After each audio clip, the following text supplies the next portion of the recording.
আসসালামু আলাইকুম দর্শক, ইনফোনেস্ট ইউটিউব চ্যানেলে আপনাদের স্বাগতম। গরুর ক্ষুধা-মন্দা, দুর্বলতা, দুধ কমে যাওয়া এই সমস্যাগুলোর সম্মুখীন আমাদের নিয়মিতই হতে হয়।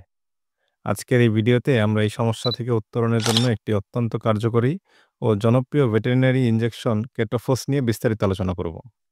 কেটোফোস কিভাবে কাজ করে, কোন পরিস্থিতিতে দিতে হয়, সঠিক ডোজ ও নিয়ম কী, কেটোফোসের সম্ভাব্য উপকারিতাগুলো কী কী, পুরো ভিডিওতে আমরা এই প্রশ্নগুলোর উত্তর জানব। তার আগে চ্যানেলটি যারা এখনও সাবস্ক্রাইব করেননি দ্রুত সাবস্ক্রাইব করে নিন। তাহলে চলুন মূল ভিডিও শুরু করা যাক।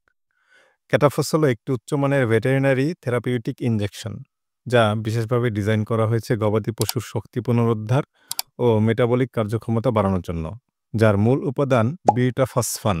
এটি একটি জৈব ফসফরাস যৌগ যা শরীরের শক্তি উৎপাদন ব্যবস্থা সক্রিয় করে, কার্বোহাইড্রেট, প্রোটিন ও ফ্যাট মেটাবলিজম উন্নতি করে, ক্যালসিয়াম ও ফসফরাসের শোষণ বৃদ্ধি করে, লিভারের কার্যক্ষমতা বাড়ায় ও গ্লুকোজ থেকে দ্রুত শক্তি তৈরি করতে সাহায্য করে।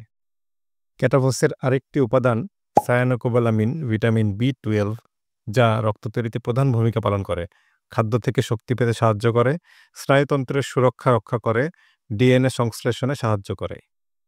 ফলিক অ্যাসিড, ভিটামিন B9, যা কোষ বিভাজন ও রক্ত তৈরিতে সাহায্য করে, প্রজনন স্বাস্থ্যেও বিশেষ ভূমিকা রাখে। কিছু ব্র্যান্ডের ওষুধে অবশ্য ফলিক অ্যাসিড, ভিটামিন B9 যুক্ত নাও থাকতে পারে, তাই কেনার আগে লেবেল ভালোভাবে পড়ে নিন। কেটোফোসের এই উপাদানগুলো গরুর শরীরে দ্রুত শক্তি সরবরাহ, রক্ত সঞ্চালন উন্নতি ও সামগ্রিক স্বাস্থ্য পুনরুদ্ধারে একসাথে কাজ করে। এজন্য একে বলা হয় metabolic and energy booster injection. Ketofos শুধু একটি ওষুধ নয়, এটি একটি সামগ্রিক স্বাস্থ্য সমাধান। আসুন এবার জানা যাক কোন কোন পরিস্থিতিতে এই ঔষধ ব্যবহার করা যেতে পারে। মোটাতাজাকরণ, প্রজনন ও অন্যান্য কাজে নিয়োজিত প্রাণীর মাংসপেশির কর্মদক্ষতার উন্নতি সাধনে, পুষ্টিহীনতা, অপর্যাপ্ত ব্যবস্থাপনা অথবা রোগব্যাধির কারণে সৃষ্ট পরিপাক ক্রিয়ার সমস্যায়, দুর্বলতা, সেকেন্ডারি অ্যানিমিয়া, ক্লান্তি, ঠান্ডা কাঁপুনি ইত্যাদির ক্ষেত্রে, বন্ধ্যত্ব ও প্রসব পরবর্তী রোগব্যাধি প্রতিরোধে এবং ইনফার্টিলিটিজনিত সমস্যার চিকিৎসায় সহায়ক ঔষধ হিসাবে, অপ্রাপ্তবয়স্ক পশুর গঠনগত ও পুষ্টিজনিত সমস্যায়, টিটানি এবং পেরোসিসের ক্ষেত্রে ক্যালসিয়াম অথবা ম্যাগনেসিয়াম দিয়ে চিকিৎসাকালে সহায়ক ওষুধ হিসেবেও কাজ করে।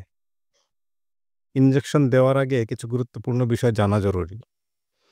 কেটোফোস ইনজেকশন 3 পদ্ধতিতে দেওয়া যায়। মাংসপেশিতে, যা সবচেয়ে সাধারণ ও নিরাপদ পদ্ধতি; চামড়ার নিচে, যা শুধুমাত্র ভেটেরিনারি ডাক্তারের তত্ত্বাবধানে দিলে ভালো হয়; শিরায়, এটিও শুধুমাত্র ভেটেরিনারি ডাক্তারের তত্ত্বাবধানে বা পরামর্শ দিতে হবে। তবে ইনজেকশন দেওয়ার সবচেয়ে নিরাপদ জায়গা হচ্ছে গরুর ঘাড়ের মাংসপেশিতে, এরপর পিছনের পায়ের মাংসপেশিতে। একবারে 10 মিলির বেশি হলে আলাদা 2 জায়গায় ইনজেকশন দিলে ভালো হয়, এতে টিস্যু ক্ষতিগ্রস্ত ও ফোড়া হওয়ার সম্ভাবনা থাকে না। সাধারণত প্রতি 100 কেজি ওজনের জন্য 10 মিলি এর ডোজ দেওয়া যায়, তবে ভালো হয় যদি গরুর শরীরের ওজন অনুযায়ী ডোজ নির্ধারণ করে নেন।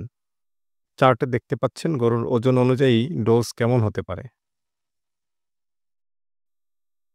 পশুর গুরুতর দুর্বলতার ক্ষেত্রে 2-3 দিন পর পর 3 থেকে 5 বার দেওয়া যেতে পারে এবং নিয়মিত স্বাস্থ্য রক্ষায় প্রয়োজন অনুযায়ী প্রতি মাসে 1 বার দিতে পারেন। তবে মনে রাখবেন, ইনজেকশনের ডোজ নিয়ে সন্দেহ থাকলে অবশ্যই ভেটেরিনারি ডাক্তারের সাথে পরামর্শ করে নেবেন, কারণ ইনজেকশন ওভারডোজে আপনার পশুর ক্ষতি হতে পারে। কেটোফোস শুধু একটি সাময়িক সমাধান নয়, এটি গরুর দীর্ঘমেয়াদী স্বাস্থ্য ও উৎপাদনশীলতায় সহায়ক হতে পারে। কেটোফোসের সম্ভাব্য কিছু উপকারিতা: 5 থেকে 7 দিনে ধীরে ধীরে পশুর শক্তি ফিরিয়ে আনে, লিভার ও কিডনি ফাংশন উন্নত করে, পশুর মেটাবলিক ফাংশন উন্নত করে, দুধ উৎপাদনে পরোক্ষভাবে সহায়তা করে, প্রজনন স্বাস্থ্যে পরোক্ষ সহায়তা করে, পরিবহনজনিত চাপ বা স্ট্রেস কমাতেও সাহায্য করে। প্রিয় খামারি ভাই ও বোনেরা, মনে রাখবেন, কেটোফোস ইনজেকশনের ফলাফল অবশ্যই গরুর অবস্থা, আপনার খামারের ব্যবস্থাপনা ও সার্বিক যত্নের উপর নির্ভরশীল। তাই ওষুধ দেওয়ার পাশাপাশি এই বিষয়গুলোর দিকেও আপনার বিশেষ নজর দিতে হবে, তাহলেই ইনশাআল্লাহ ভালো ফলাফল পাবেন। দর্শক বন্ধুরা, আজকের ভিডিও এ পর্যন্তই। খামার সংক্রান্ত আরও ভিডিও পেতে আমাদের চ্যানেল সাবস্ক্রাইব করুন। যদি ভিডিওটি আপনাদের উপকারে আসে তাহলে অবশ্যই লাইক করবেন এবং শেয়ার করে আপনার খামারি বন্ধুদের দেখতে বলবেন। সবাই ভালো থাকবেন। আসসালামু আলাইকুম ওয়া রাহমাতুল্লাহ।